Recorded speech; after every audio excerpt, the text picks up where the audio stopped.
C'est sélectif. Excusez-moi, on a vu que des métropolitains. Le bateau arrive, il n'y a que des métropolitains.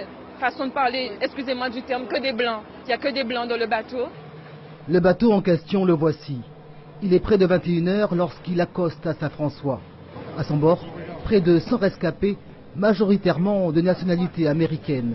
Eux sont sortis de l'enfer. Là, nous sommes les 3 seuls Guadeloupéens à réussir à partir là en fait. Sinon, ce sont des personnes qui viennent d'un hôtel. On est les 3 seuls Guadeloupéens. Donc quand je suis rentrée dans le bateau, ça m'a fait de la peine parce que j'ai vu qu'il y avait de la place et que j'ai laissé plein de collègues derrière. Le constat est visuel, pour une épreuve pourtant partagée. Comme si la survie des uns était plus importante que celle des autres. Il y a des gens qui sont dénudés, qui n'ont rien du tout. Ils demandent à l'aide. Il y a des femmes, des mères sans logement, qui n'ont plus rien, qui n'ont pas de toit, et on leur dit de se débrouiller. Il faut vraiment que la population s'active parce qu'ils ont besoin d'aide. Ils sont laissés pour compte.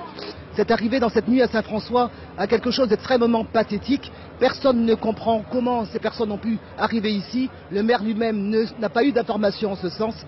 On s'interroge encore. J'ai été informé en consultant les réseaux sociaux qu'un bateau des Iradiens s'apprêtait à revenir avec une centaine de rapatriés.